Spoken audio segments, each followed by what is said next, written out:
Allahu Akbar, Allahu Akbar.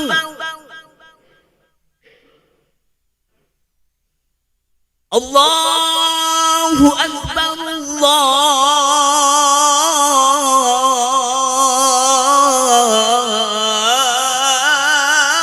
Allahu Akbar.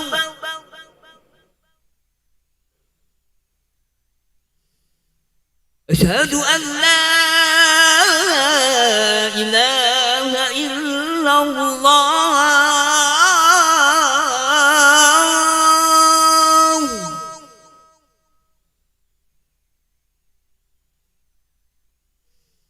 Asyhadu an la ilaha illallah.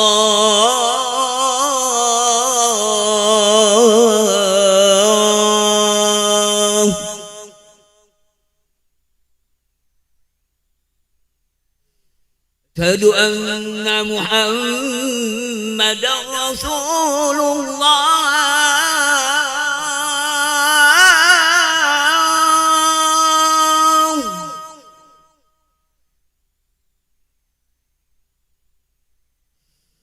Asyhadu anna Muhammadar Rasulullah.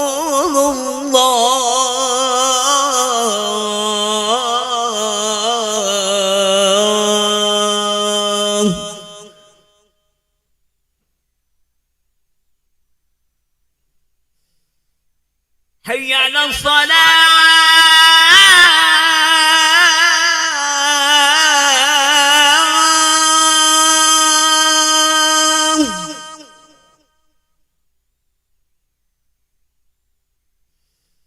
Hayya 'alas salah.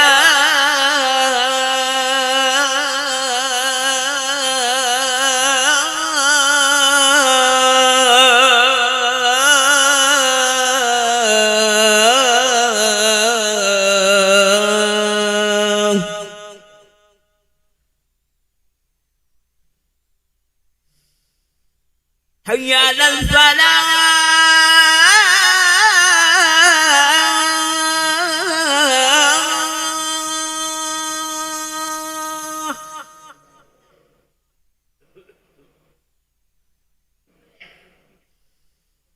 Hayya 'alal falah.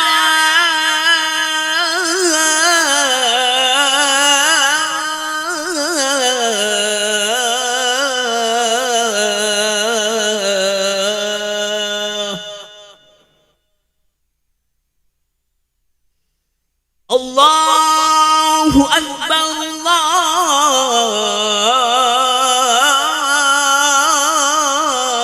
Allahu Akbar.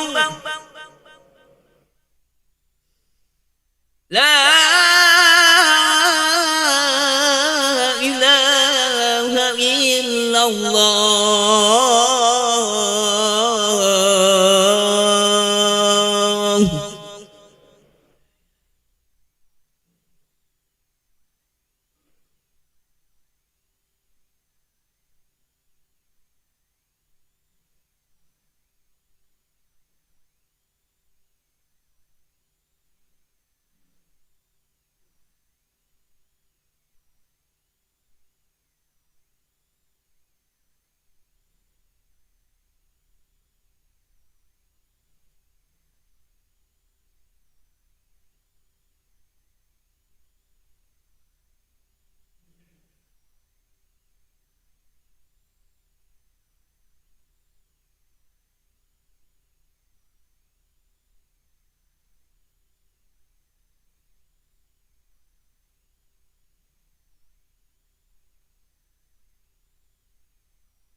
أكبر أشهد أن لا إله إلا الله أشهد أن محمدا رسول الله هيا على الصلاة هيا على الفلاح قد قامت الصلاة قد قامت الصلاة الله أكبر الله أكبر لا إله إلا الله لا إله إلا الله محمد رسول الله صلى الله عليه وسلم وما الله ما دامت السماوات والأرض وجعلنا من صالح أهلها استووا أقيموا صفوفكم واعتدلوا وتراصوا وصدقوا بسم الله الرحمن الرحيم الذي بصدور صلي بالزهر أربع ركعات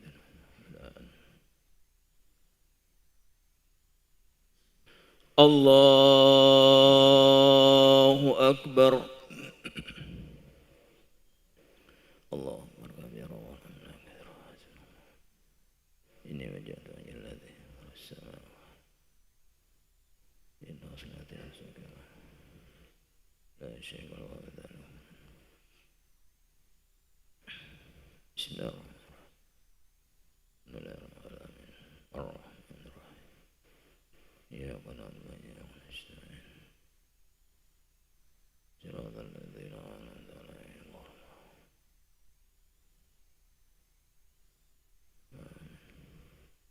بسم الله الرحمن الرحيم ألم تر كيف فعل ولم يجعل كيدهم في تدليل ورسل رمي بجرة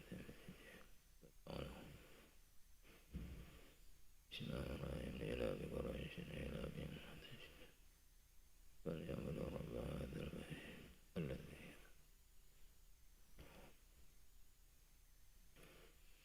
الله أكبر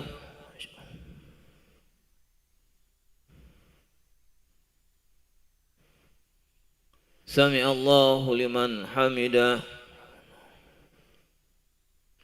الله أكبر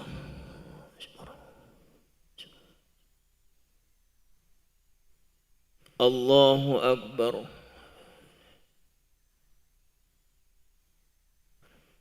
الله أكبر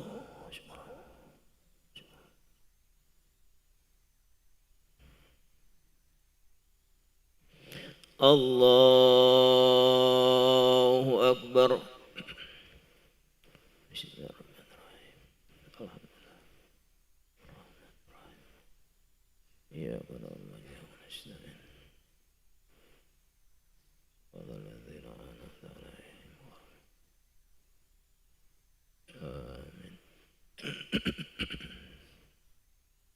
بسم الله الرحمن الرحيم أرأيت الذي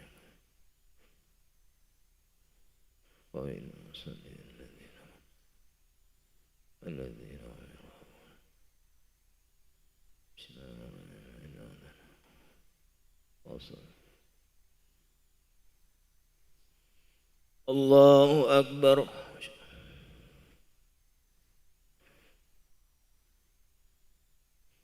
سمع الله لمن حمده الله أكبر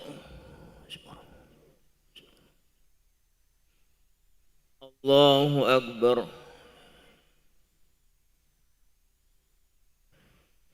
الله أكبر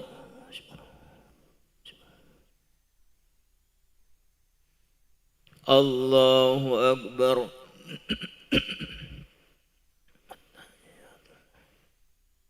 السلام عليكم.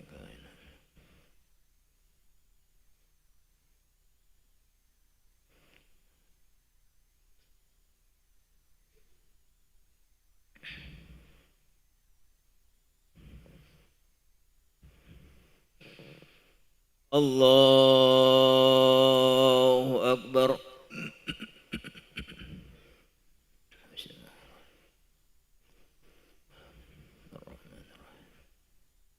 إياك نعبد وإياك نستعين صراط الذين أنعمت عليهم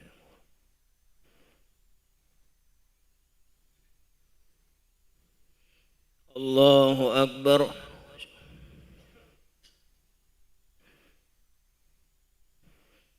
سمع الله لمن حمده. الله أكبر.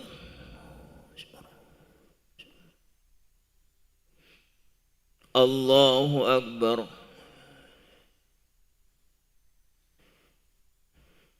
الله أكبر.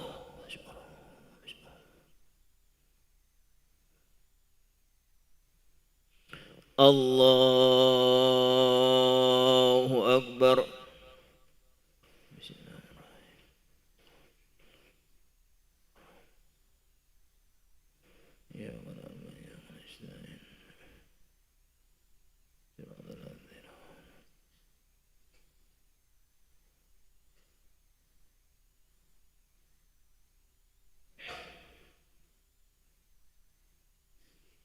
الله أكبر.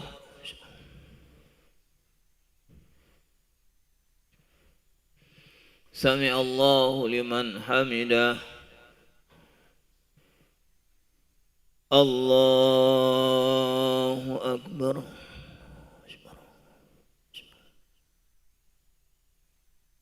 الله أكبر.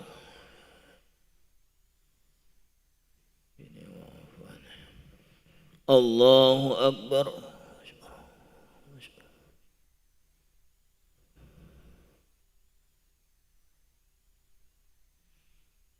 الله أكبر.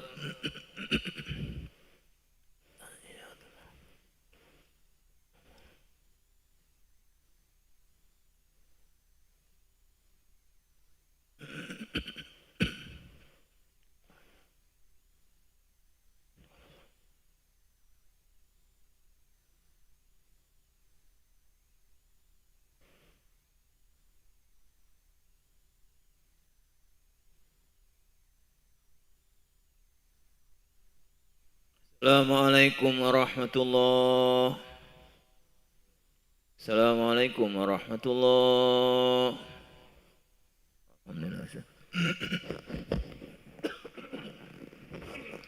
أشهد أن لا إله إلا الله نستغفر الله نسألك رضاك والجنة ونعوذ بك من سخطك والنار أشهد أن لا إله إلا الله نستغفر الله نسألك رضاك والجنة ونعوذ بك من سخطك والنار أشهد أن لا إله إلا الله نستغفر الله نسألك رضاك والجنة ونعوذ بك من سخطك والنار اللهم إنك عفو كريم تحب العفو فاعف عنا اللهم إنك عفو كريم تحب العفو فاعف عنا اللهم إنك عفو كريم تحب العفو فاعف عنا يا كريم إلهي يا ربي يا ربنا يا معبود سبحان الله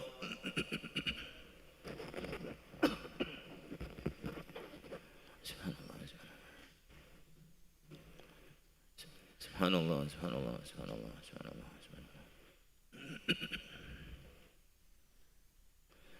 سبحان الله سبحان الله سبحان الله سبحان الله سبحان الله العظيم وبحمده الكريم دائما أبدا الحمد لله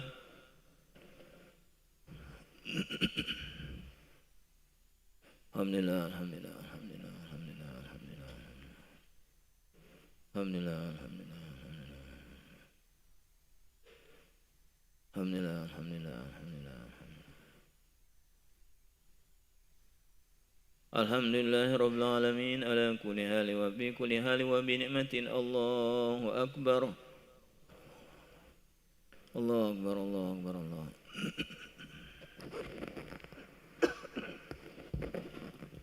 الله أكبر الله أكبر الله أكبر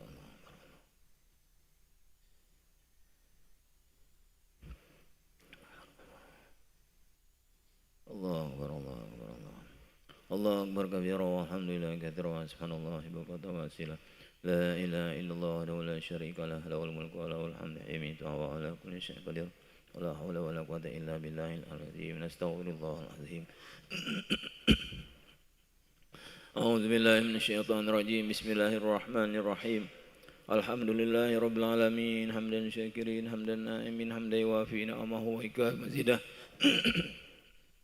يا ربنا لك الحمد كما ينبغي لجلالك الكريم وعظيم سلطانك اللهم لك الحمد لك المشتكى وأنت المستعان ولا حول ولا قوة إلا بالله العلي العظيم سبحانك لا نحصي ثناء عليك أنت كما استوى على نفسك فلك الحمد حتى ترضى فلك الحمد بعد رضا فلك الحمد إذا رضيت أنا دائما أبدا اللهم صل على حبيب الرحمن أدنى من كما قد كان اللهم صل على سيدنا محمد أدنى ما في علم الله صلاة دائمة بدوام ملك الله اللهم يا فارق الفرقان ومنزل القرآن بالحكمة والبيان بارك اللهم لنا في شهر رمضان بارك اللهم لنا في شهر رمضان بارك اللهم لنا في شهر رمضان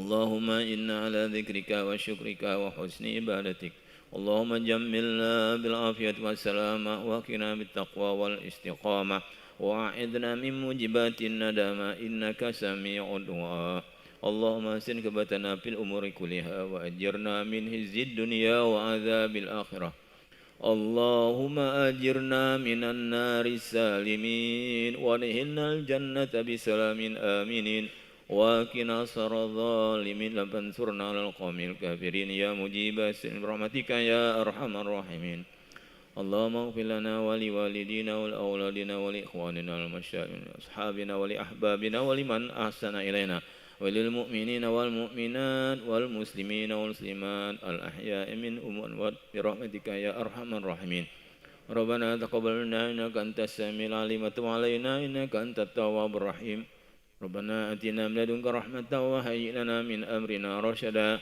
ربنا آتنا في الدنيا حسنة وفي الآخرة حسنة وقنا عذاب النار وادخلنا الجنة مع الأبرار يا عزيز يا غفار يا رب العالمين وصلى الله على سيدنا محمد وعلى آله وصحبه أجمعين سبحان ربك رب العزة عما يصفون وسلام على المرسلين والحمد لله رب العالمين الفاتحة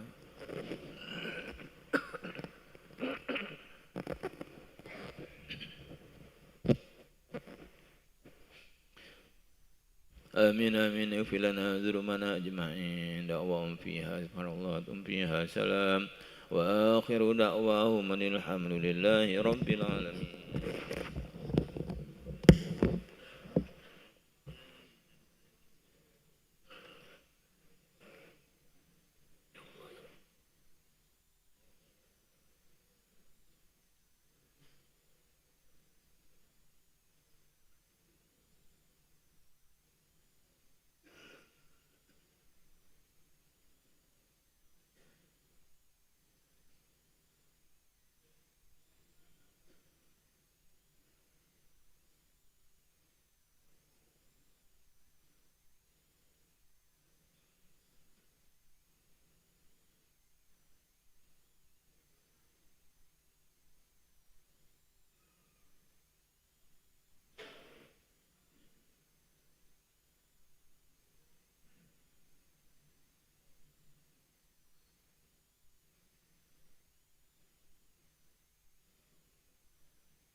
Assalamualaikum warahmatullahi wabarakatuh. Alhamdulillahi rabbil alamin. Alhamdulillahi binikmati tatimmus salihah. Allahumma salli wa sallim ala sayyidina Muhammadin wa ala alihi wa sahbihi ajma'in, amma ba. Hadirin jemaah Masjid Sultan Mahmud Badaruddin Jaya Wikromo dan pemirsa YMA TV official serta TVRI Sumatera Selatan yang dirahmati Allah Subhanahu wa taala. Alhamdulillah, segala puji bagi Allah Subhanahu wa taala yang telah memberikan nikmat-Nya sehingga kita dapat berjumpa pada siang hari ini untuk melaksanakan salat zuhur berjamaah dan mendengarkan tausiah agama. Salawat serta salam selalu tercurahkan kepada junjungan kita Nabi Agung Muhammadin sallallahu alaihi wasallam beserta para sahabat dan para pengikutnya hingga akhir zaman. Alhamdulillah, pada hari ini Ahad 15 Maret 2026 Miladiah bertepatan dengan 25 Ramadan 1447 Hijriah telah hadir bersama kita Al-Mukarram Al-Ustad Habib Ahmad Alwi Al-Kaf yang akan menyampaikan ceramah agama dengan tema. Kami informasikan kepada para jemaah yang ingin bertanya terkait pembahasan, kami persilakan menuju mikrofon yang telah kami sediakan dengan menyebut nama, asal domisili dan pertanyaan.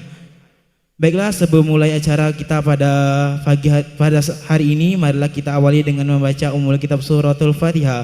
Ala hazihin niyah wa likulli niyatin salihah wa ila hadratin Nabi Mustafa Muhammadin sallallahu alaihi wasallam wa ala alihi wa azwajihi wa zurriyatihi bisyirril Fatihah.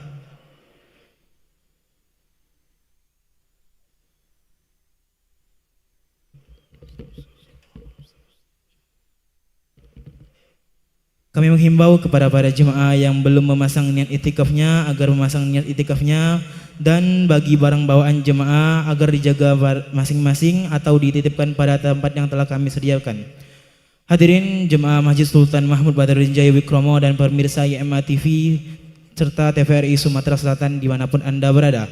Selanjutnya marilah kita dengarkan bersama tausiah agama yang akan disampaikan oleh Al-Mukarram Al-Ustad Ahmad Alwi Al-Kaf kepada Al-Habib fa'alaihi falyatafaddal mashkura. Sallu ala Rasulillah. Bismillahirrahmanirrahim. Nazaballahu al-azim. Assalamualaikum warahmatullahi ta'ala wabarakatuh. Alhamdulillah. الحمد لله الذي فرض علينا تعلم شرائع الإسلام ومعرفة الصحيح ومعاملة فصيلها لتعريف حلال والحرام وجعل مال من علم ذلك وعمل به خلود في دار السلام وجعل معاشر من خلافه وعصاه دار انتقام. أشهد أن لا إله إلا الله وحده لا شريك له علما بالنعم والجسام وأشهد أن سيدنا محمدًا عبده ورسوله المبعوث الرحمة للأنام صلى الله وسلم عليه وعلى آله وصحبه بررة الكرام، أما بعد. أيها الآباء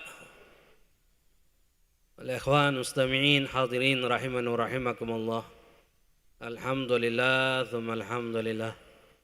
Puji syukur kehadirat Allah Subhanahu wa taala atas berbagai macam limpahan rahmat, nikmat yang Allah berikan kepada kita, terutama nikmat al-Islam, nikmat al-iman, nikmat kita dijadikan umat Nabi Muhammad sallallahu alaihi wasallam, nikmat hidayah, inayah, taufik, wasiha wal afiyah. Begitu juga salat serta salam dan cincinnya kita aturkan, hadiahkan kepada yang kita Nabi Muhammad sallallahu alaihi wasallam beserta para keluarganya, para sahabatnya, para pengikutnya di akhir zaman. Ya ma'asyiral hadirin rahimani wa rahimakumullah, kita akan membahas pembahasan di dalam ilmu fikih, di dalam madhab kita, madhab Imam Syafi'i, dalam akidah kita, dalam akidah Ahlus Sunnah wal Jamaah Asy'ariyah, di dalam kitab Safinatun Najah atau syarahnya kitab Kasyifatus Syaja' ataupun Ghayatul Muna ataupun Ar-Raja', di dalam pembahasan fi mufsidatis salah, ai fi mubtalitis salah, perkara-perkara yang membatalkan salat. Perkara-perkara yang membatalkan salat ini banyak sebetulnya. Kita akan bahas hanya sebagian saja karena waktunya sempit. tidak terlalu panjang waktunya. Jadi pembahasan di dalam perkara ini yang pertama, perkara yang membatalkan salat itu hadas. Baik itu hadas kecil ataupun hadas besar. Hadas kecil itu 4. Yang perkara yang membatalkan wudu hanya 4.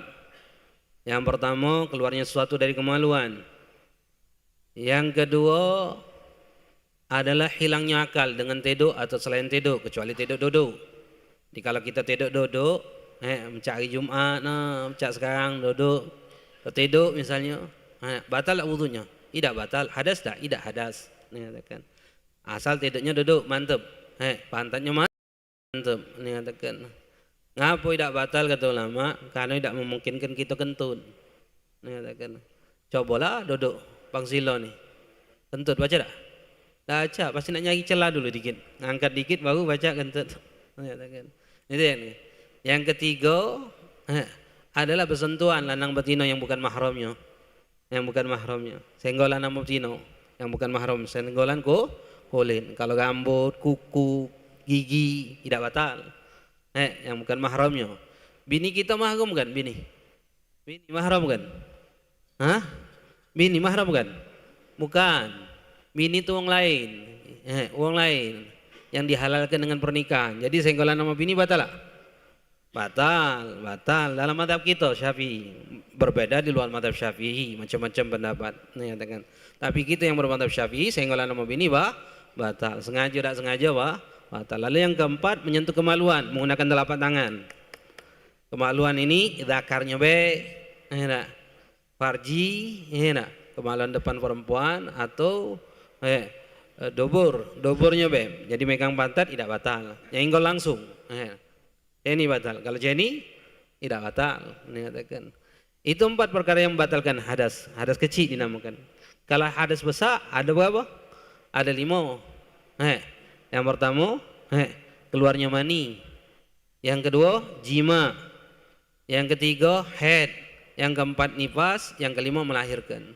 Ini perkara yang mewajibkan kita untuk mandi wajib. Jika terjadi kepada kita, ini dikatakan, di dalam suatu hal perkara tersebut ketika kita dalam solat, maka batal wudu solat kita. Karena itu termasuk perkara yang membatalkan sengaja ataupun tidak sengaja. Saat terkentut tidak sengaja batal. Tapi dengan syarat kata ulama yakinan.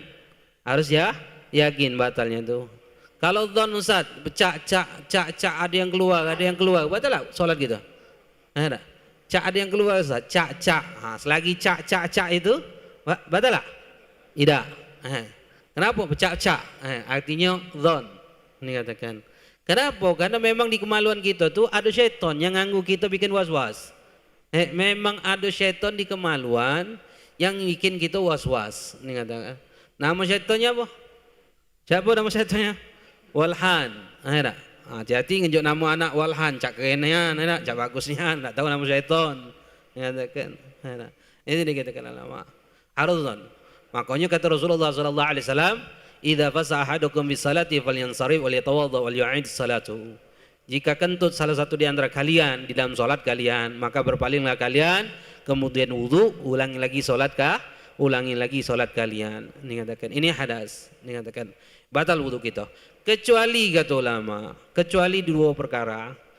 2 perkara ini salat kita tetap sah. Ini katakan, walaupun dalam keadaan hadas. Yang pertama adalah daimul hadas.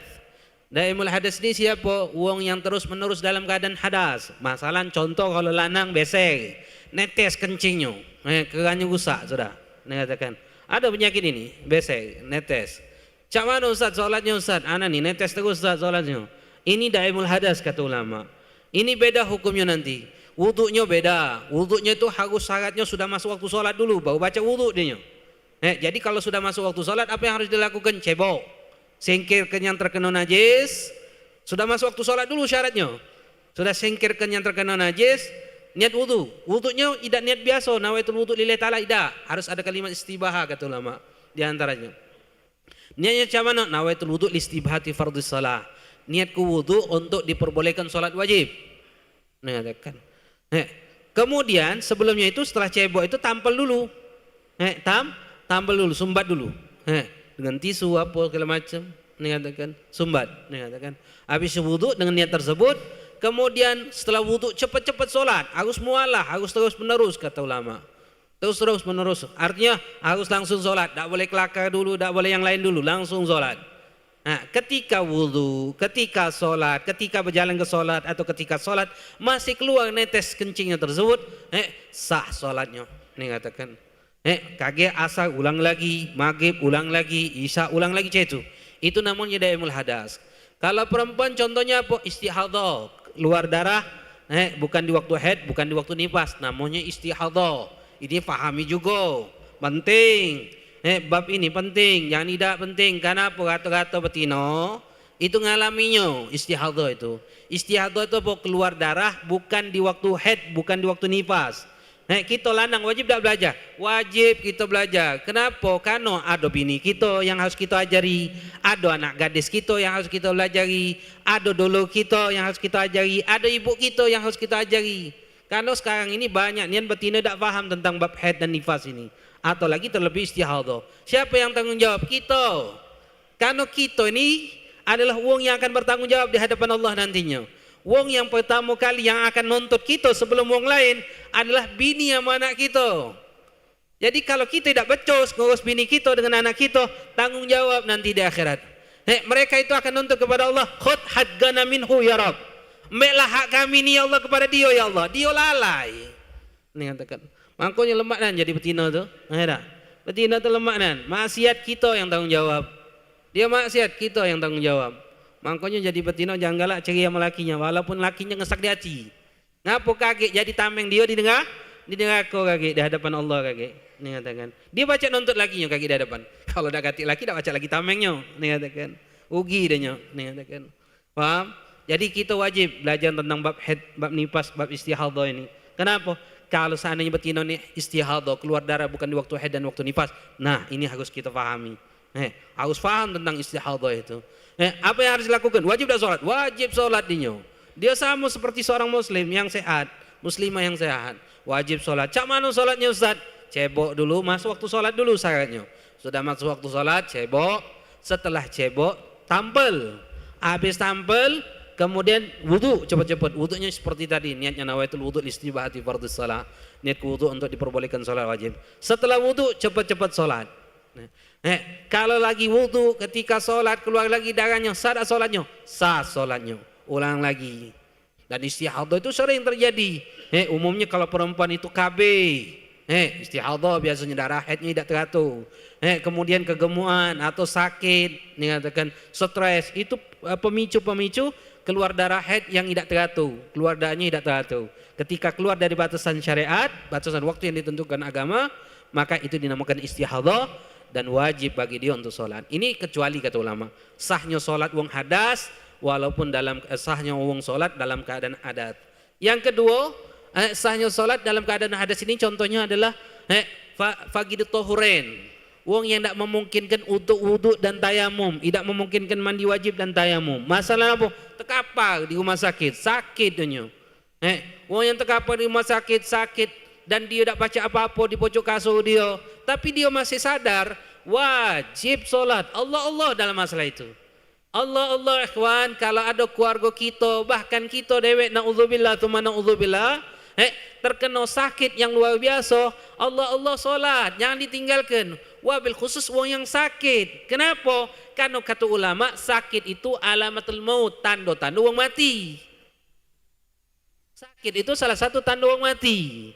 Jadi kalau ada wong sakit, perhatikan sholatnya. Sedangkan kita ni dalam hidup kita ni yang dijingok endingnya, akhir hidup kita.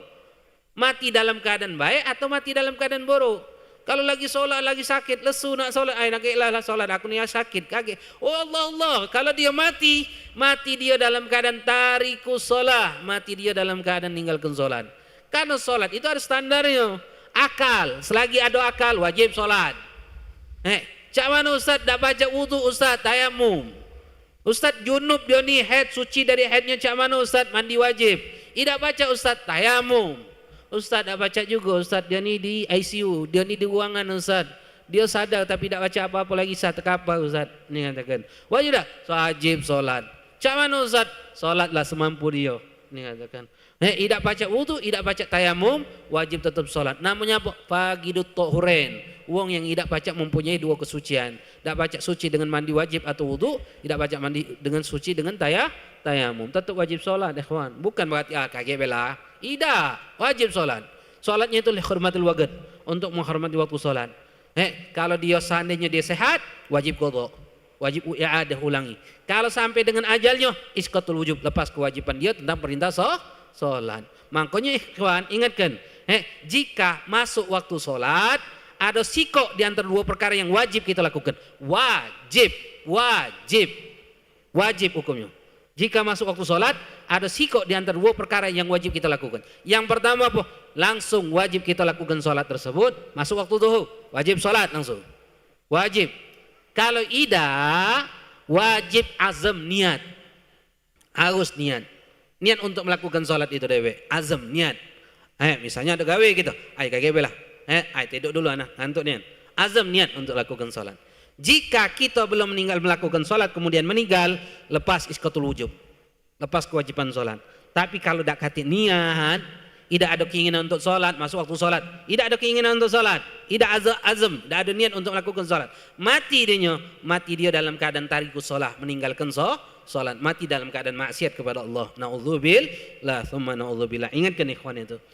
Makanya kalau masuk waktu sholat, wong sakit macam mana Ustaz? Oh sholat, perhatikan sholat. Makanya kalau kita nyingok, besok wong sakit, jaga sholat yo, jangan tinggalkan sholat. Sholat lu. Itu yang harus kita penting ingatkan kepada dia. Kaki Ustaz tak baca, ada pendapat boleh menjamak solat. Peloi pendapatnya memperbolehkan untuk menjamak solat itu, untuk memudahkan wong yang sakit itu, dikatakan ulama. Ini yang pertama, perkara yang membatalkan solat.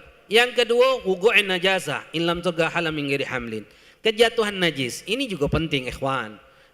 Di dalam solat, kalau kita bawa najis, tidak sah solatnya. Karena syarat sahnya solat suci daripada najis. Di mana? Di pakaian kita, di badan kita, di tempat kita sholat. Artinya apa? Di pakaian ini segala sesuatu yang kita bawa. Maaf kalau mic ini, kabel ini, mic kabel ini, kalau kita gantungkan di sini, kita sholat, Allahu Akbar.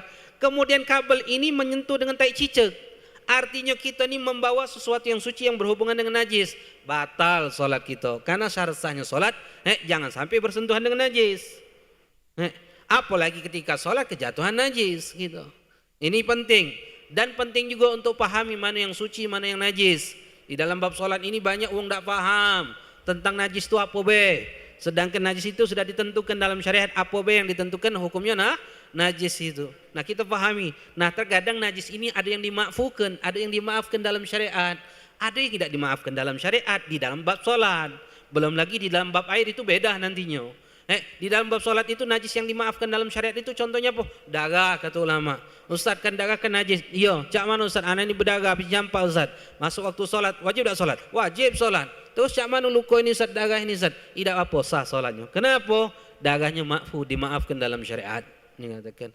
Itu najis yang dimaafkan dalam syariat. Ini katakan. Beda kalau najisnya tidak dimaafkan dalam syariat. Contohnya apa? Contohnya tai cicak. Contohnya bangkai kepi. Bangkai semut itu najis ikhwan. Dimaafkan dalam syariat? Tidak dimaafkan. Jadi kalau sholat kita ngantong najis, tidak sah sholat kita. Ngantong bangkai lalat, tidak sah sholat kita. Nijak kepi misalnya sholat di badan kita, di kaki kita, pas sujud kita megang kepi tersebut, najis tersebut, batal sholat kita. Ustaz kan kecil, walaupun kecil yang namanya bangkai itu, setiap hewan hidup yang mati tanpa sembelihan syariat. Tanpa hukum syariat. Ini namanya bangkai. Ingatkan ada 3 kaidah. Setiap hewan yang hidup hukumnya suci. Setiap hewan yang hidup hukumnya suci kecuali anjing, babi dan keturunannya. Ingat. Setiap hewan yang hidup apa hukumnya? Suci. Kecuali anjing, babi dan keturunannya. Artinya sholat Ustaz, sholat ngantongi ulo. Sah tak sholatnya? Ngantongi ulo, sah tak? Sah. Ustaz ngantongi buaya. Sah tak sholatnya? Sah. Kenapa? Selagi hidup hukumnya suci. Yang kedua, kaidah yang kedua, setiap bangkai, setiap yang mati, hewan mati, hukumnya najis. Hukumnya najis. Kecuali apapun hewan apapun hukumnya kalau mati najis. Kecuali manusia, ikan, belalang. Ada. Manusia ikan belalang. Ini katakan. Manusia ikan belalang. Ikan ini maksudnya hewan laut. Ini katakan. Ustaz udang sama be ikan juga itu dimaksudkan. Ini katakan hewan laut. Ini katakan. Manusia, ikan dan belalang ini kalau mati hukumnya suci. Ini katakan. Ikannya be. Isi perutnya tetap najis. Ustaz ngantongi bangki iwak, sah tak solatnya? Tidak sah. Ngapo bangki perut isinya najis? Siang dulu, bersihkan dulu. Nah, kalau sudah dibersihkan ngantung sah tak? Sah. Itu dikatakan. Ini yang kedua, ini kaidahnya. Ingat, lalu kaidah yang ketiga ini penting. Setiap terpisah, sesuatu yang terpisah dari hewan yang hidup, setiap yang terpisah dari hewan yang hidup, hewannya hidup kita pisahkan bagian anggota tubuhnya. Ini katakan. Hukumnya najis. Kecuali manusia, ikan, belalang, dan bulu binatang yang boleh dimakan. Ingat nih. Manusia, ikan, belalang, bulu binatang yang boleh dimakan. Contoh, manusia netak kukunya apa hukumnya? Suci. Rambut, apa hukumnya? Suci karena terpisah dari hidup. Yang kedua, ikan. Megang ikan kena sisiknya saat lepas saat apa hukum sisiknya? Suci. Yang ketiga, belalang. Megang belalang kakinya lepas saat apa hukumnya? Suci. Yang keempat, bulu binatang yang boleh dimakan. Bulu binatang yang boleh makan. Contohnya bulu ayam. Ayam, megang burung. Lepas saat bulu ayam saat apa hukumnya? Suci. Ini katakan. Karena yang terpisah selagi hidup. Kalau bulu kucing, apa hukumnya? Bulu kucing. Najis. Jadi kalau dibocok mengkena, biasa orang yang galak melihara kucing ini. Ini Masya Allah orang yang melihara kucing ni. Anak juga tahu nasihat. Orang yang melihara kucing, hati-hati. Kucing ni kencing sebasingan yang lanang. Besek dia. Nandoi tempat dia itu. Belum lagi bulunya yang terlepas najis. Belum lagi makanannya mahalnya. Pakai ngomong Rasulullah melihara kucing. Jadi kita ni melihara kucing. Rasulullah lebih mementingkan kita melihara janda anak miskin. Itu lebih bagus, lebih besar pahalanya daripada melihara kucing. Jangan galak dilolo-lolo yang seperti itu, ikhwan. Ini katakan. Ini kalau melihara kucing, Masya Allah, iwaknya, lauknya, makanannya bukan main. Gilian nak mantu fuqara ul miskin kita basah dia. Nak nolong lemaklah duit itu beli ke makanan beras untuk fuqara ul masakin, untuk armali, untuk janda-janda yang fuqara. Itu lebih ahsan, ikhwan. Itu lebih besar pahalanya daripada melihara kucing. Kucing lepas kelah. Biar Allah yang nganjuknya rezeki. Biar Allah yang nganjuk dia rezeki. Ini hati-hati ikhwan yang melihara binatang ini. Dengan perawatan yang luar biasa. Bahkan jutaan nak makannya be. Gila nak nganjuk fuqara ul miskin dia kata basah. Katakan Allah ikhwan, hati-hati ikhwan. Kemudian itu najis. Kalau lagi solat kejatuhan najis, apa yang terjadi? Batal solatnya. Kecuali kata ulama jatuhnya najis itu di suatu tempat yang bisa kita singkirkan seketika tanpa membawa. Contohnya macam mana? Ustaz lagi solat, nyampak tai cicak. Apa yang harus kita lakukan? Singkirkan. Tanpa membawa tapi jangan diangkat, gesek ke be. Kalau kita angkat ini, kita dianggap membawa yang suatu yang suci yang berhubungan dengan najis, batal solat kita. Ini katakan. Itu yang dikatakan. Makanya kalau lagi solat Ustaz, misalnya anak kita yang belum sunat meluk kita Ustaz, apa hukumnya? Batal. Ini sambil solat ngendong anak pula berpempes. Ngapo Nabi pernah juga ngendong anak. Tidak berpempes, tidak bawa najis. Tidak bawa najis. Anak enggak tahu. Kita bawa uang lagi solat, sadak solat kita. Gendong uang, solat, sadak. Gendong bini kita. Kita lagi solat, kita gendong bini kita, sadak solatnya. Sadak solatnya. Sah, wan, sah. Asal jangan senggol be. Jangan Ustaz, masuk ke karung, nak pegang karung. Kita bawa, sadak sah solat kita, tidak ada masalah. Asal dia tidak bawa najis. Tapi kalau gendong anaknya belum sunat, bawa najis, pakai pempes, tidak sah solatnya. Dia nijak kaki kita be, otomatis kita ini dianggap membawa sesuatu yang suci yang berhubungan dengan najis. Batal solat kita. Apalagi yang galak hobi bawa anaknya ke masjid. Allah ikhwan, bawa najis ke dalam masjid haram. Walaupun pempes haram.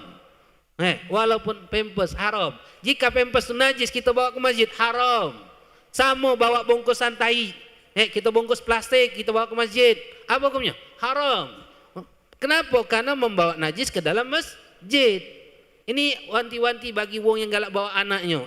Ini katakan, Ustaz ngajari Ustaz biar dia terbiasa di masjid. Benar ngajari, jangan pas wong solat. Bersihkan dari najis dulu. Ini anaknya suruh ke masjid, bapaknya tak ke masjid. Anaknya main lagi wong solat.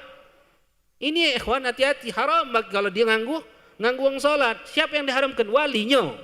Wali daripada anak itu. Ketika dia nganggu wong solat, ini katakan. Ini yang harus kita wanti-wanti bagi wong yang galak ngajak anaknya ke masjid. Apalagi sambil solat sambil gendong, pakai pampers. Sambil solat.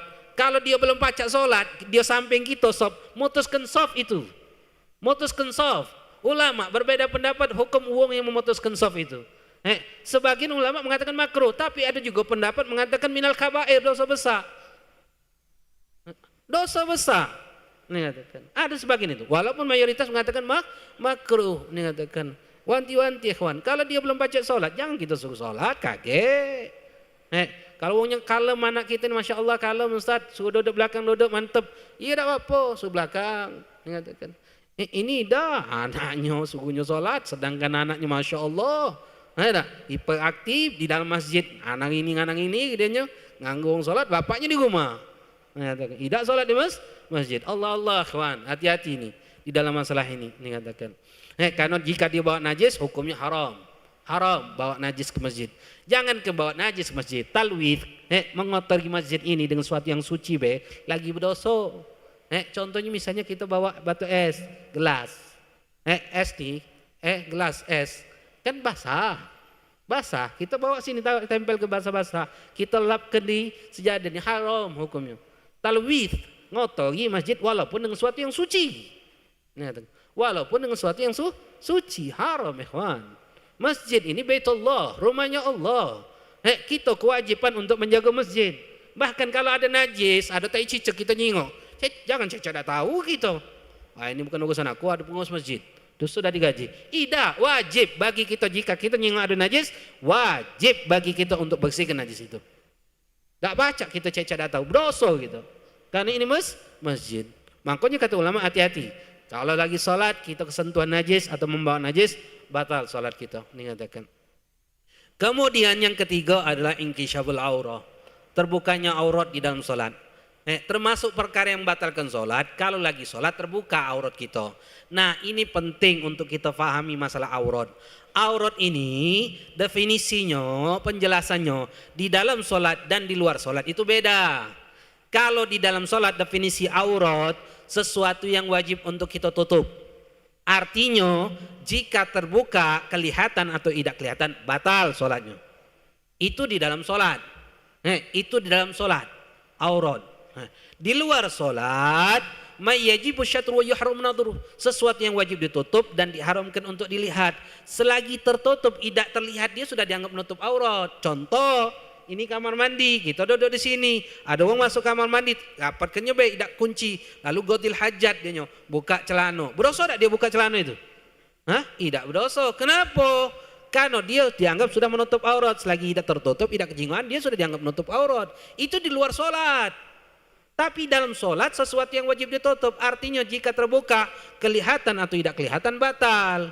Makanya kita yang sholat pakai baju kaos, pakai celana, celana lepis, celana biasa. Ketika sholat, ketika sujud terbuka belakang ini, batal sholatnya? Batal, terjinguk celengan itu batal.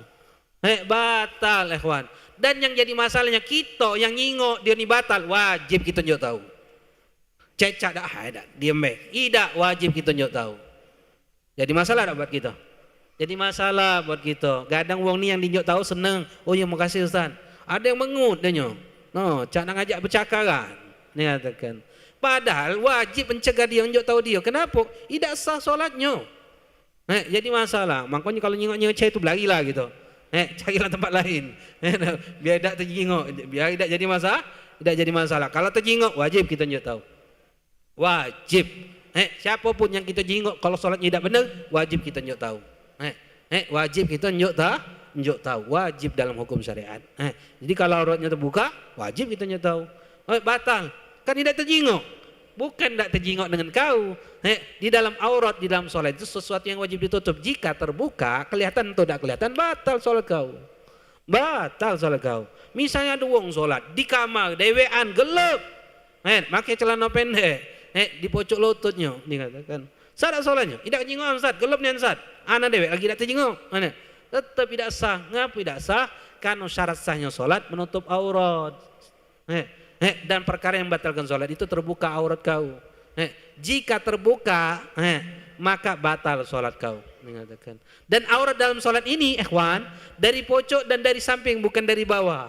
Jadi kalau kita ini sholat, pakai gamis, tidak bercelana atau bercelana, celananya bawa pusat, tidak berkaos. Kalau lagi ruku, ini terbuka, salat sholat kita, tidak sah, batal sholat kita.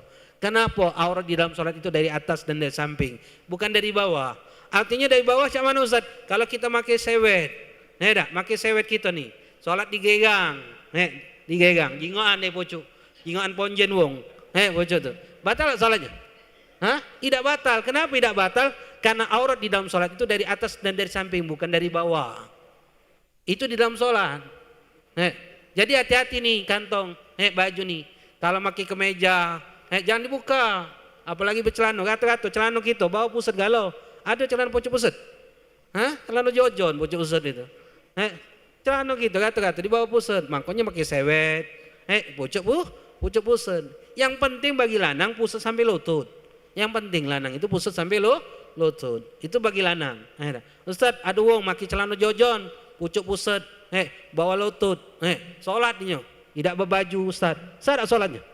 Sah kalau hukum fikihnya, sah tak masalah sholat? Sah. Tapi kalau di dalam bab tasawufnya, wong seperti ini, su'ul adab, kurang ajar dia ngadep Allah itu. Mengatakan. Tapi di dalam bab sholatnya, sah tak? Sah. Dibandingkan wong yang bergamis, berkopiah, tapi terbuka sininya, terbuka sininya, becak gamis-gamis teduk itu nah. Ada kan wong gamis-gamis teduk, wong Arab tuh punya gamis, namanya gamis teduk, biasa yang dibuka-buka sini nih. Itu gamis untuk teduk, bukan gamis untuk sholat. Kalau kita pakai wong gamis untuk sholat. Ini terbuka kadang lebar sini. Nah, kalau dia pakai celana bawa pusat, tidak berkaos dalam, terbuka, batal sholat dia, tidak sah sholatnya. Itu bagi laki-laki. Bagi perempuan, wajah dan telapak tangan. Batasan wajah itu apa? Nah, tempat tumbuh rambut sampai dagu. Jadi kalau sholat, bini kita, anak gadis kita sholat, bawah sini sholatnya, di bawah dagu mengkenanya, sah tak sholatnya? Tidak sah, tonggak-tonggit lah dia, tidak sah. Siapa yang tanggung jawab? Bapaknya yang tanggung jawab, lakinya tanggung jawab. Ini dagu nih wajib ditutup, nah mengkena. Nah baik itu jilbab ataupun mengkena, tutup dagu ini. Kenapa? Ini batasan wajah. Jadi kalau betina keluar rumah, pakai jilbabnya di bawah dagunya, di bawah sini, haram. Siapa yang berdosa? Lakinya yang tanggung jawab. Kita tidak tahu. Bini kita keluar rumah, Ustaz, bini anak berjilbab, tapi tidak jilbabnya, dagu tutup dah. Mana sekarang ini betina keluar rumah, anak gadis kita ke sekolah, haram ikhwan, haram. Sago kita. Kata ulama satu langkah kita disebutkan dalam Ihya, Imam Ghazali mengatakan satu langkah seorang istri, seorang putri kita, anak kita keluar rumah bermaksiat kepada Allah, 1000 langkah kita menuju surganya Allah Subhanahu wa taala. Na'udzubillah, tsumma na'udzubillah. Allah dalam masalah aurat. Hati-hati, baik itu dalam sholat ataupun di luar sholat. Perempuan jaga auratnya. Ini syarat sahnya sholat. Jika terbuka auratnya batal, kecuali kata ulama, kecuali jika yang membuka itu angin, lagi sholat bersewek, tiup angin, tersingkap sampai ke paha, kemudian kita tutup seketika, kata ulama, maka tidak batal. Maka tidak batal. Makanya kata ulama, wa inkisyaful aurah, terbukanya aurat itu termasuk perkara yang batalkan sholat, illam tustar halan, jika kita tidak tutup seketika. Artinya apa? Jika seandainya ditiup oleh angin, tertutup, kita langsung tutup lagi, tidak batal kata ulama. Tapi kalau terbukanya karena gerakan kita, becak betino, mengkenonyo, pas kakinya kaget, pas sujud terbuka kakinya, terjingok kakinya, karena gerakan dia, rambutnya terjingok, masalah, itu semua membatalkan sholat. Sengaja tidak sengaja, nak ditutup seketika, langsung batal sholatnya. Apalagi penesan, anaknya ngangkat aurat, di dalam sholat, batal sholatnya. Hati-hati, ini katakan. Membatalkan sholat wajib itu berdosa, ikhwan. Berdosa. Lalu yang ketiga, yang keempat termasuk juga perkara yang batalkan salat, nutqu bi harfain, mengeluarkan huruf. Nah, ini penting. Mengeluarkan huruf, 2 huruf atau harfin mufhimin atau 1 huruf dalam keadaan amdan sengaja. Mengeluarkan huruf apa? Huruf hijaiyah. Dari mana? Dari mulut ataupun dari hidung. Mengeluarkan huruf hijaiyah dari mulut atau dari hidung itu membatalkan salat. 2 huruf atau 1 huruf yang dipahami dalam keadaan sengaja. Contohnya yang termasuk perkara yang membatalkan sholat itu mengeluarkan huruf itu apa? Di antaranya adalah tanahnu, berdehem, ha mim itu, ha dengan mim itu. Ini katakan, berdehem itu termasuk perkara yang membatalkan sholat. Kenapa batal? Karena mengeluarkan huruf hijaiyah, 2 huruf atau 1 huruf. Ini katakan. Itu termasuk perkara yang membatalkan sholat. Kalau sengaja, kalau tidak sengaja saat laju tidak batal kata ulama. Yang sengaja yang membatalkan. Berdehem, ketawa, batuk, nangis, nahan sakit anin, tetaup, nguap, panjang itu hamzah. Ini katakan. Itu semua termasuk perkara yang membatalkan sholat jika sampai mengeluarkan huruf hijaiyah. Ustaz, anak batuk tapi tidak mengeluarkan huruf, Ustaz, mengeluarkan suara, tidak batal. Kalau mengeluarkan suara tidak batal, tapi sampai mengeluarkan huruf hijaiyah itu yang membatalkan. Kalau kapan? Kalau sengaja kata ulama. Kalau sengaja, kalau tidak sengaja tidak batal. Lalu Ustaz, kalau seandainya imamnya ini walau tanahnaha imamuhu fabana minhu arfan lan tajib mufaraqatuh. Kalau seandainya imamnya Ustaz dikit-dikit cak mana Ustaz kami ini makmum nih Ustaz? Ini katakan. Kalau ulama mengatakan kalau imamnya berdehem, kemudian keluarlah 2 huruf dari mulut imam tersebut. Apa yang harus dilakukan oleh makmum? Lam tajib mufaraqatuh. Tidak wajib bagi makmum untuk mufaraqah. Tak apa-apa pelak ibeh. Mungkin imam ini tidak sengaja. Mungkin imam ini lupa. Tapi dengan syarat kata ulama. Illa li'anna dhahira taharruz 'anil mubti, karena wong salat biasanya menjaga dari perkara yang membatalkan salat secara zahirnya. Illa indalat garina hal alam adami udri, kecuali kita nyingok imam ni dak kati udzur, jangan ngerti lah ni. Dehem terus semen. Wa tajibu mufaraqatu, maka wajib bagi kita untuk mufaraqah, langsung niat misah. Mufaraqah itu macam mana? Niat misah dalam salat, niat kumisah dari dalam hati niat kumisah dengan imam. Terus lanjutkan dewean. Bukan lagi situlah, tapi lanjutkan salatnya dewean, langsung salam. Ini katakan. Paham? Wajib kalau nyingok imamnya melakukan perkara yang membatalkan salat ini seperti dehem. Kecuali kata ulama, ngomong ini tidak membatalkan. Yang pertama, tidak batal kalau seandainya tidak sengaja. Kalau tidak sengaja tidak batal. Berapa banyak tidak batalnya? Ulama berbeda pendapat. Diriwayatkan dalam hadis cerita ini adalah cerita yang dikenal dengan hadis Dzul Yadain. Dzul Yadain ini siapa? Sahabat Nabi yang menegur Nabi ketika Rasulullah pernah lupa di dalam solat 4 rakaat, Rasulullah 2 rakaat salam. Kemudian ditegur oleh Dzul Yadain, ya Rasulullah, kau ini mengkosor solat atau lupa kau ini ya Rasulullah? Rasulullah jawab, tidak mungkin dua-duanya. Mungkin ya Rasulullah. Lalu sahabat membenarkan perkataan Dzul Yadain. Lalu Rasulullah ingat. Lalu Rasulullah melanjutkan lagi solatnya. Nah, ini dari riwayat ini ulama menjelaskan berapa kalimat Dzul Yadain dan Rasulullah itu berkata. Ada yang mengatakan 4 kalimat, ada yang mengatakan 6 kalimat, 6 kata, 4 kata atau 6 kata.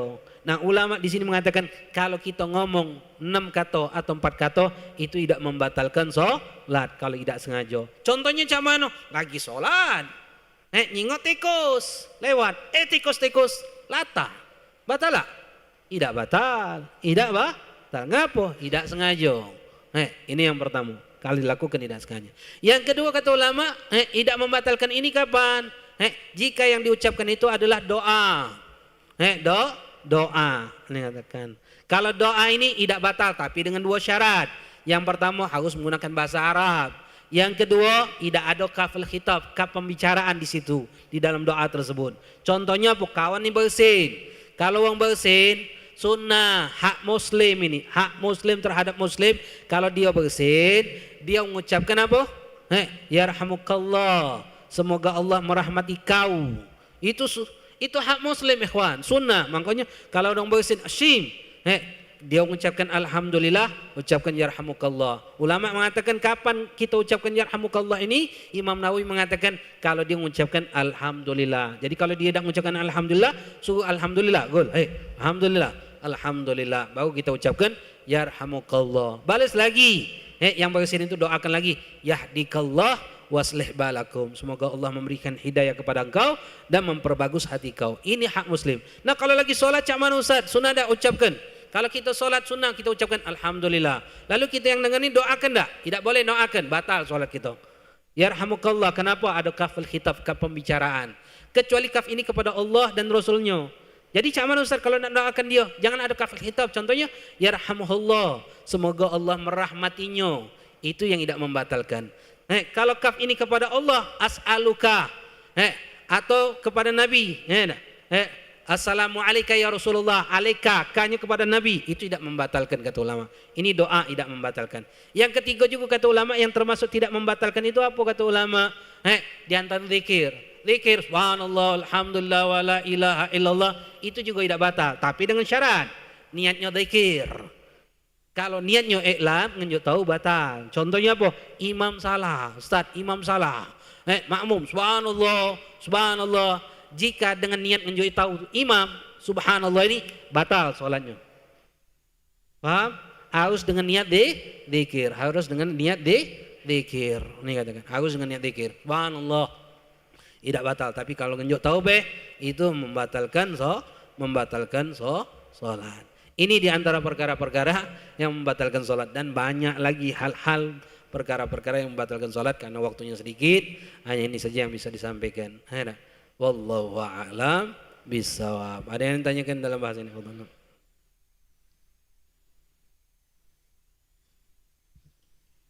Baiklah, kami persilakan kepada para jemaah yang ingin bertanya. Kami persilakan menuju mikrofon yang telah kami sediakan dengan menyebutkan nama, asal domisili dan pertanyaannya.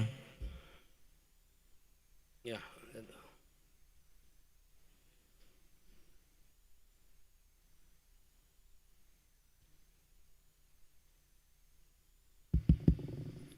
Assalamualaikum warahmatullahi wabarakatuh. Waalaikumsalam warahmatullahi wabarakatuh. Nama Yuliswan, saya dari Pak Jo.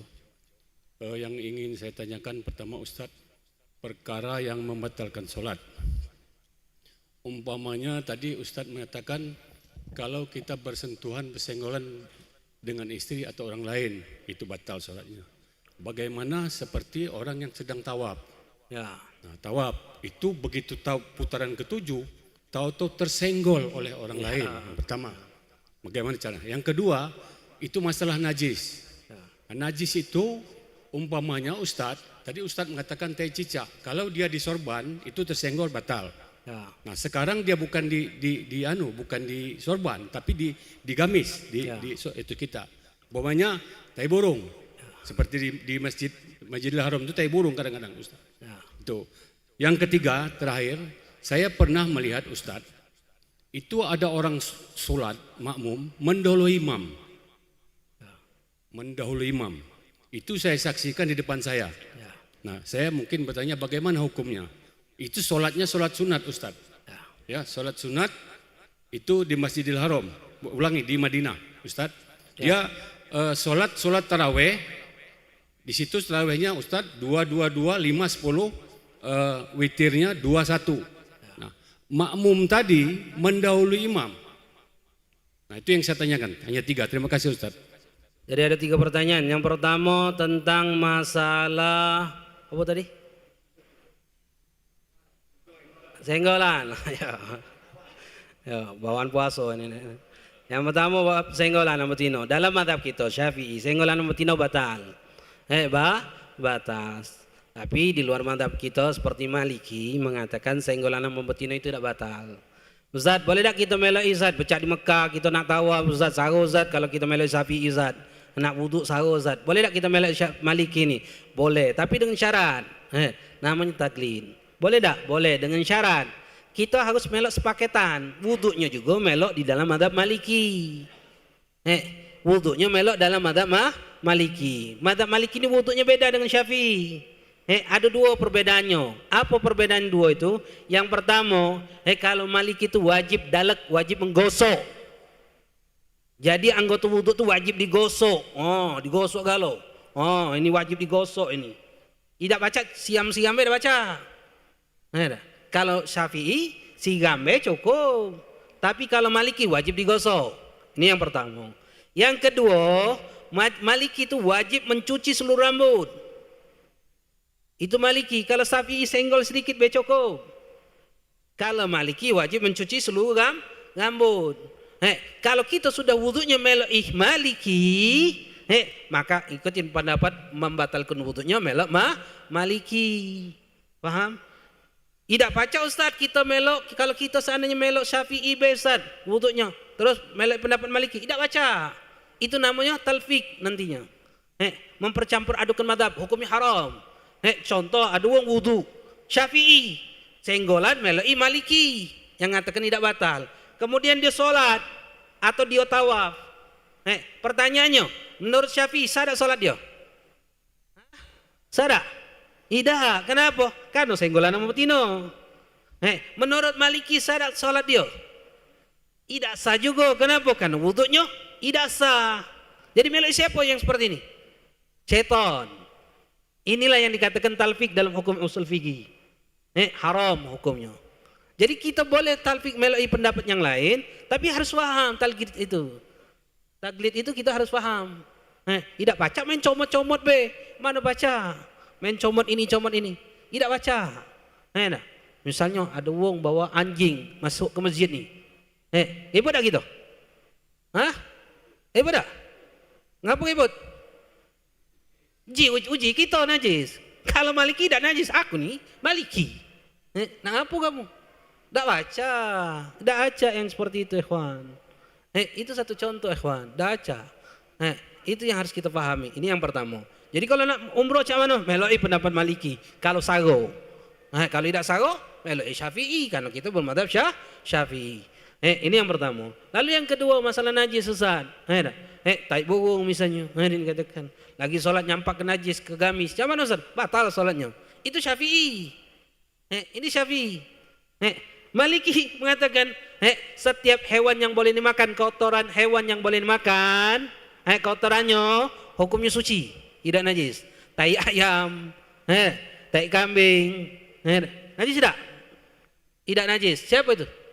Maliki. Syafi'i najis. Ustaz, kalau di tempat tawaf itu tai cicing, itu kaki ada lagi dalam madhab kita, tidak apa-apa itu namanya. Itu namanya dikatakan ma'fu nantinya. Di dalam masalah mataf itu ma'fu dalam madhab kita pun segala sesuatu yang sulit untuk kita jaga nanti ma'fu nanti ada kaedahnya dalam madhab kita. Tapi kalau seandainya baju kita kena tai cicak atau tai burung gamis kita otomatis batal sholat kita. Batal. Kalau di gamis sal tadi nyampan tai cicak langsung kita singkirkan seketika, batal sholat kita? Tidak. Tapi seketika tanpa membawa tidak batal. Kalau sesuatu yang pasti disingkirkan di gamis di sal. Kalau nyampe di gamis, mana nyingkir lagi? Baju ini dikatakan. Itu yang batalkan. Itu yang kedua hukumnya. Jadi kalau seandainya sholat ada tai cicak atau tai burung di gamis kita, batal sholat kita. Batal sholat kita. Wajib dah kita ulangi? Wajib ulangi. Tapi dengan syarat. Kalau najis itu datangnya sebelum sholat. Kalau najis itu datangnya setelah sholat, sah sholat kita tadi? Sah. Nah kalau masalahnya tidak tahu cak mana Ustaz, ana balik ke rumah, sampai ke rumah dari masjid ini. Pergi ke masjid, balik ke masjid, ke rumah. Sampai rumah, wong rumah ngomong, Kak, belakang kakak tu ada tai burung. Jingok, no, tai burung. Saya tak sholat di masjid tadi? Jingok, kata ulama. Kalau ada kemungkinan najis itu datangnya setelah sholat, sah. Kalau ada najis itu datangnya setelah sholat, sah. Kalau ada najisnya datangnya tidak ada kemungkinan setelah sholat, maka hukumnya batal. Baca kita di sini nah. Ada belakang kita ngomong, nah Kak, belakang kamu tuh ada najis tai burung. Batal sholat tadi? Batal. Kenapa? Karena tidak ada kemungkinan najis ini datang setelah sholat. Otomatis najis ini datangnya sebelum sholat. Itu yang membatalkan. Itu masalah najis. Lalu yang kedua, lalu yang ketiga, masalah mendahului imam. Mendahului imam ini termasuk juga perkara yang batalkan salat. Ini ada 5 kaidah. Fahami 5 kaidah ini. Ini ada 5 kaidah. Yang pertama, mendahului 2 rukun. Mendahului 2 rukun. 2 rukun itu macam mana? Imam rukuk, imam masih tegak. Rukuk, i'tidal, turun ke sujud. Itu 2 rukun. Rukuk, dia tinggalkan dulu rukuknya. I'tidal. Dia tinggalkan i'tidal, baru dianggap 2 rukun. Mendahului imam 2 rukun, apa hukumnya? Batal. Mendahului imam 2 rukun, batal. Itu yang pertama. Mendahului imam 1 rukun. Satu rukun. Macam mana? Dia rukuk, dia tinggalkan rukuk, posisi i'tidal. Ini dianggap 1 rukun. Ninggalkan i'tidal baru dianggap 2 rukun dia. Ini katakan. Rukuk, i'tidal. Apa hukumnya?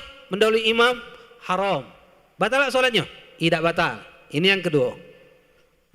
Mendahului 2 rukun batal. Mendahului 1 rukun haram, tidak batal. Yang ketiga, mendahului setengah rukun. Setengah rukun itu apa? Imam belum rukuk, dia rukuk duluan. Baru imam rukuk. Dia i'tidal duluan, baru imam i'tidal. Itu mendahului setengah rukun kata ulama. Apa hukumnya? Ulama berbeda pendapat. Ada 2 pendapat.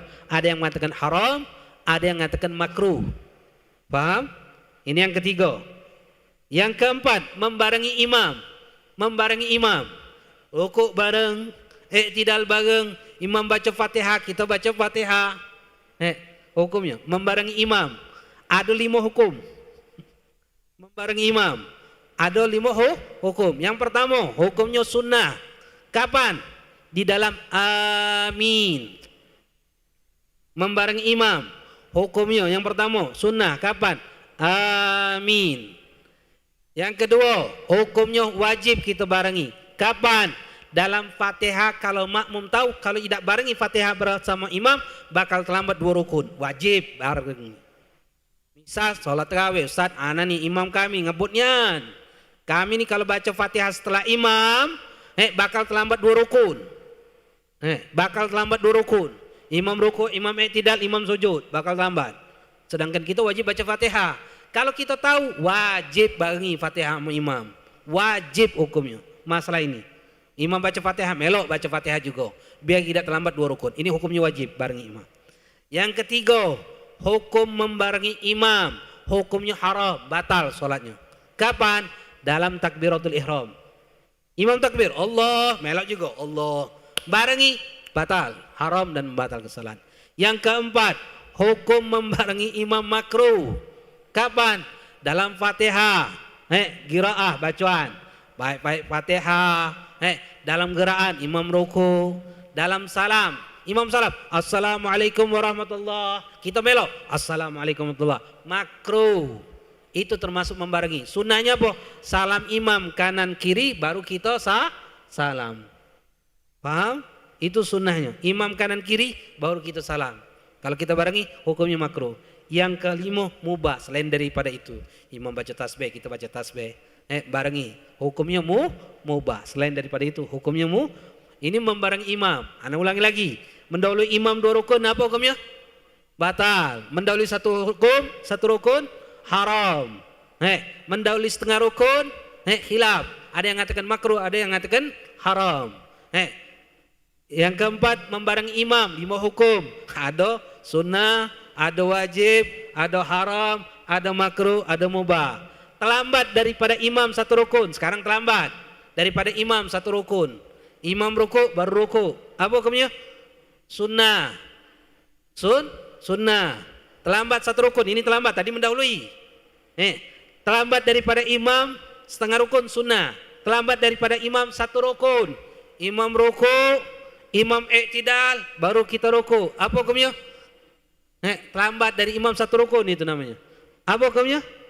Makruh kata ulama. Yang ketiga, terlambat daripada imam 2 rukun. Imam rukuk belum nak rukuk. Imam i'tidal belum nak rukuk. Imam turun ke sujud, batal solatnya. Kecuali uzur. Apa uzurnya? Misalnya baca Fatihah. Ustaz, ana ni lambat baca Fatihahnya. Jangan Ustaz, imam rukuk. Oh, wajib baca Fatihah. Wajib baca Fatihah. Tidak apa-apa, uzur inti. Karena inti telah lambat baca Fatihahnya. Uzur. Ini katakan. Sampai berapa rukun? Sampai 5 rukun. Rukuk, i'tidal, sujud, duduk dan tersujud. Sujud yang kedua, tegak dari sujud yang kedua, selesaikan Fatihah kita. Kalau selesai susul be. Kalau belum selesai, ada sikok di antara dua pilihan. Apa? Mufaragah, niat misah dari imam, atau pelo imam langsung sujud, lalu nambah 1 rakaat setelah salam imam, tinggalkan Fatihahnya. Itu permasalahannya. Banyak permasalahan itu. Uzur itu banyak, misalnya contohnya lagi apa misalnya? Kita lambat baca Fatihahnya, atau kita lupa imam baca Fatihah, baca surah panjang. Imam rukuk Allahu Akbar, kita lupa. Nah, tadi baca Fatihah belum baca Fatihah belum. Apa yang harus dilakukan oleh makmum? Wajib baca Fatihah. Kalau dia rukuk batal solatnya. Wajib baca Fatihah. Ustaz, imam rukuk, imam tidak, imam sujud. Biar tidak apa-apa, uzur. Sampai 5 rukun tadi. Itu uzur. Seperti kita lupa balik bacanya. Ada uzur-uzur di dalam solat yang kita boleh sampai 3 rukun tawil atau 5 rukun itu. Dan itu permasalahan di dalam hukum masalah mendahului imam atau terlambat daripada imam. Ada yang tanya? Bahasa ini. Dan anak sarankan untuk antum gala-galanya belajar. Duduk majlis ta'lim di dalam pembahasan tentang fikih wabil khusus. Karena itu mencakup tentang amaliyah yang kita lakukan setiap hari. Karena kebanyakan kita ini tidak galak belajar. Tidak galak belajar. Yang senangnya majlis, zikir, senang solawatan. Tapi bab wudu tidak ngerti, bab istinja tidak ngerti, bab najis tidak faham, bab nutup aurat lagi tidak faham kadang. Ini yang jadi fatal nantinya. Ibadah kita tidak akan diterima oleh Allah. Karena Rasulullah mengatakan wa kullu man bighairi ilmi ya'malu wa a'maluhu mardudatun la tuqbalu. Setiap orang yang melakukan suatu amal ibadah tapi tidak nampak didasari dengan ilmunya, maka amalnya ditolak, mardud, tidak akan diterima oleh Allah Subhanahu wa taala. Na'udzubillah tsumma na'udzubillah. Ini tadi kalau terjadi kepada kita dan kita tidak tahu, tidak sah salat kita. Wajib kita qadha salat-salat kita tersebut. Wallahu a'lam bisa. Mudah-mudahan Allah berikan keberkahan dalam majlis kita, menambahkan ilmu kita, dijauhkan dari segala perkara yang menyebabkan kita jauh dari Allah, dan kita minta kepada Allah Subhanahu wa taala wabil khusus mudah-mudahan ikhwan kita kaum muslimin di Palestina, di Iran, di Yaman, dimanapun mereka yang berada, yang dalam keadaan peperangan, mudah-mudahan Allah berikan ketabahan, kesabaran, kekuatan, kemenangan kepada mereka. Allah hancurkan sehancur-hancurnya orang-orang musyrikin. Allah tampakkan kehancuran mereka di dunia maupun nanti di akhirat bersama kita. Dan juga minta sama Allah mudah-mudahan Allah kuatkan ukhuwah Islamiyah. Allah tampakkan persatuan sesama muslim. Allah tampakkan kekuatan persaudaraan sesama muslim. Allah jauhkan perpecahan sesama muslim. Allah hancurkan orang-orang yang ingin menghancurkan persaudaraan sesama muslim. Allah tampakkan kehancuran itu kepada kita. Dan juga kita minta kepada Allah mudah-mudahan berkah Ramadan untuk kita, untuk orang yang kita sayangi, orang yang kita cintai, orang yang mencintai kita, atau yang tidak senang kepada kita dari muslimat, atau orang yang pernah berbuat baik dalam hidup kita, atau orang yang pernah kita zalimi, atau yang menzalimi kita dari musliman. Kita mintakan kepada Allah, mudah-mudahan Allah ampuni dosa kita dan dosa mereka. Lalu Allah matikan kita dan mereka dalam keadaan husnul khatimah. Ya Allah biha, ya Allah biha, ya Allah bi husnul khatimah fi khair wal afiyah. Allahumma rizqna fahmi nabiyyin, Allahumma sallim wal hamalatul muqarrabin. Allahumma aghna bi ilmi, zaina bi hilmi, akrimna bi taqwa وجملنا بالعافية يا أرحم الراحمين وصلى الله تعالى على سيدنا محمد النبي الأمي وعلى آله وصحبه وسلم الحمد لله رب العالمين سبحانك اللهم وبحمدك أشهد أن لا إله إلا أنت أستغفرك وأتوب إليك. هذا ما أقول لكم. Ikhwan, kalau ada kata-kata yang tidak baik, ucapan yang tidak baik, perilaku yang tidak baik, ana minta maaf, minta ridhonya, minta ikhlasnya, dan jangan lupa minta doanya. Ikhwan, doakan, doakan, mudah-mudahan bisa istiqamah dalam hal mengajar ini.